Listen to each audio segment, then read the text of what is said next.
Welcome, nutritionradio.org listeners. This is Lonnie Lowry, a university nutrition professor of over 20 years and podcast host of long-running shows like Iron Radio. Come on in. Lecture time. Hey, everybody. Today, when we go into the classroom, we're going to just take a little snippet out of a lecture on carbs. Carbs are, pretty polarizing. Some people are super anti-carb. Some are very pro-carb. You're going to get kind of the standard physiology here.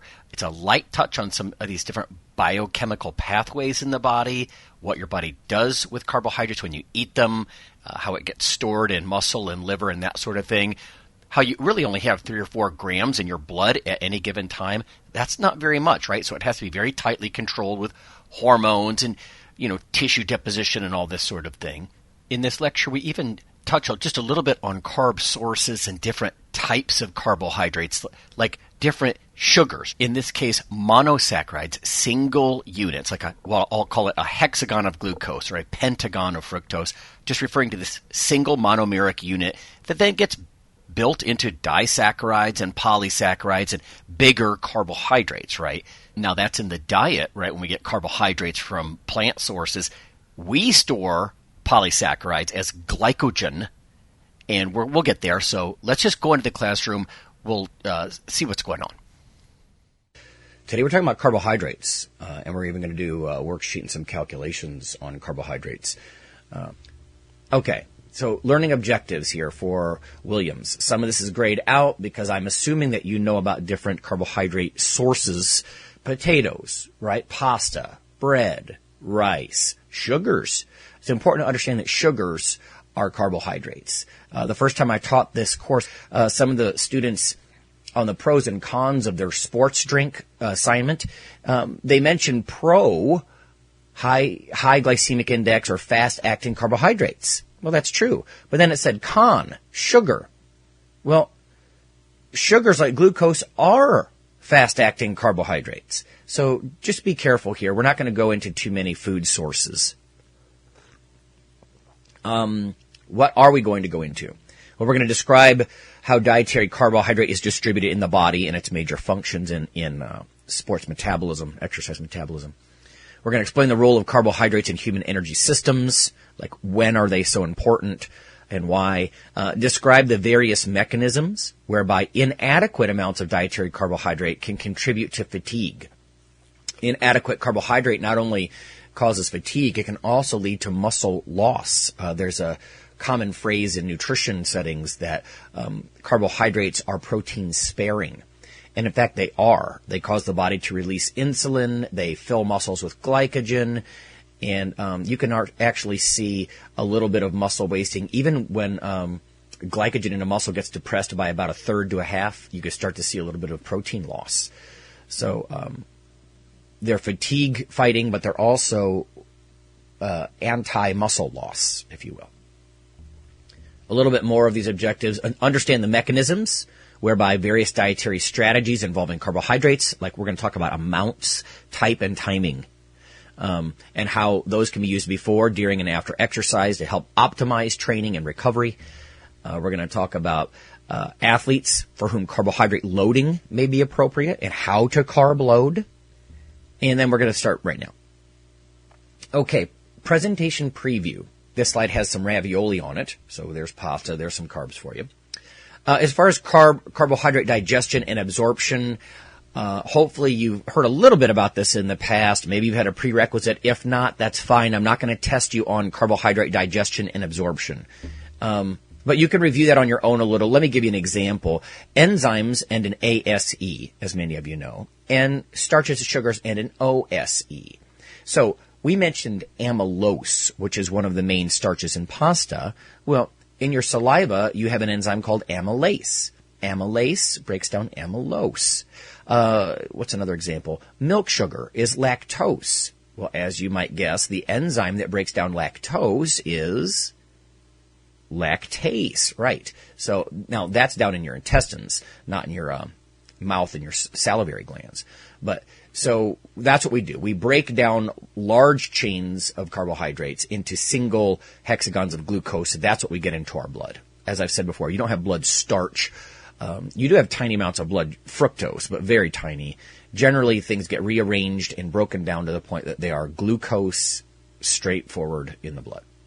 Now, carbohydrate breakdown pathways, we've already discussed, or at least summarized, glycolysis, right? 9 steps out in the cytoplasm of the cell. Hexagon of glucose goes in. Actually, it's a phosphorylated glucose. It's a trapped glucose that goes in. 2 pyruvates come out. So today we're going to talk about key enzymes, glycogen formation, and the formation of new glucose. What happens when you don't get enough carbohydrates? You don't die. Your brain demands glucose in most of the time.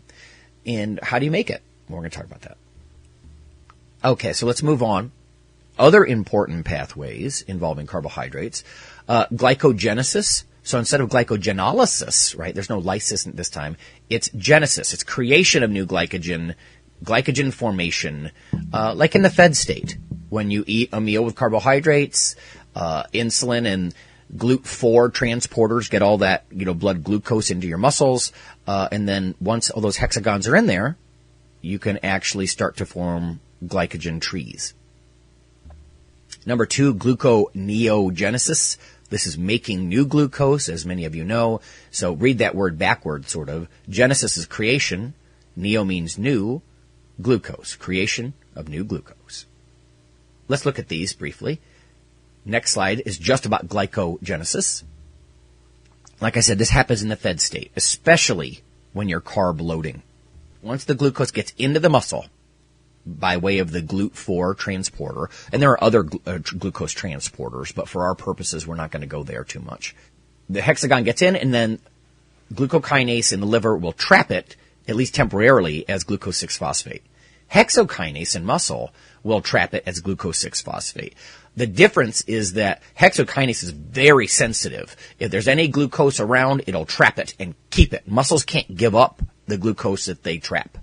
Your liver can, and thank goodness. You wake up alive because your liver, once glucokinase traps the glucose as glucose 6-phosphate in the liver cells, you have another enzyme which can actually re-release the glucose into the blood. And like I said, you wake up alive like that because your liver is selfless and it's got about 90 grams or so of glycogen stored, and it will piecemeal out little hexagons of glucose into your blood all night long when you're fasting to feed your brain. So the trapped glucose, the glucose 6-phosphate, is eventually converted to glycogen by another very important enzyme, glycogen synthase A. So active glycogen synthase. You can read your way through chemistry just like you could read your way through anatomy and physiology. So what might glycogen synthase do? Well, synthesize glycogen, right? And again, that's going to happen in a fed state. So how much glycogen do we store? About 90 grams or so when you're on a normal carbohydrate diet in your liver, and about 350 grams or so in your muscles. Your liver is actually better at storing carbs based on its weight because, of course, you have much less liver mass. You might have, 2 pounds of liver versus dozens of pounds of muscle tissue.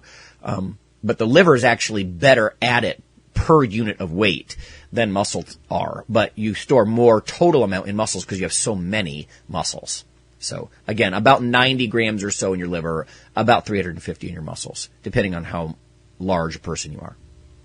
If we look on the next slide, typical carb stores in an 80-kilogram male, so this is a 176-pound guy, you can see that this says 400, so I'd say 350 to 400 as muscle glycogen. There's 90 in that yellow piece of the pie in the liver, only 3 grams in your blood as glucose at any one time. So you can see why that has to be tightly controlled. If you don't eat enough, you will tap what's in your liver. That's what glucagon does. It says, hey, liver, give me some glucose. We only have 3 grams in the blood at any one time. Okay, next slide. Just to define glycogen, we'll take a step back. There's a picture, a cartoon here from Physiology Journal. Glycogen is the animal storage of glucose. So the important thing to remember, it's a highly branched polysaccharide. If you look at this picture on this slide with glycogen, each one of those little black, it looks like circles, they're little hexagons. And you can see how highly branched. That's very important. There's actually an enzyme that works with glycogen synthase, and it's called branching enzyme. And it allows you to store more in any given area of a muscle or of a liver cell. So this is good. This is good, efficient storage. You can get lots of hexagons packed into a small area. So glycogen is a highly branched animal polysaccharide, right?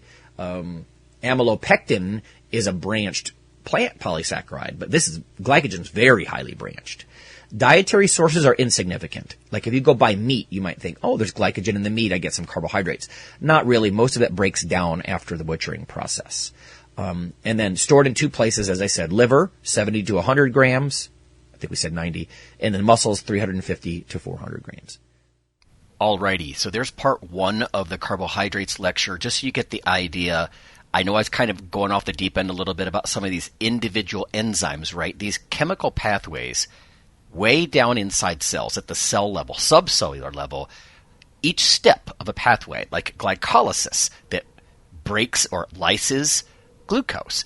That is 9 steps. Each is an enzyme that passes down the next modified little carbohydrate fragment to its buddy.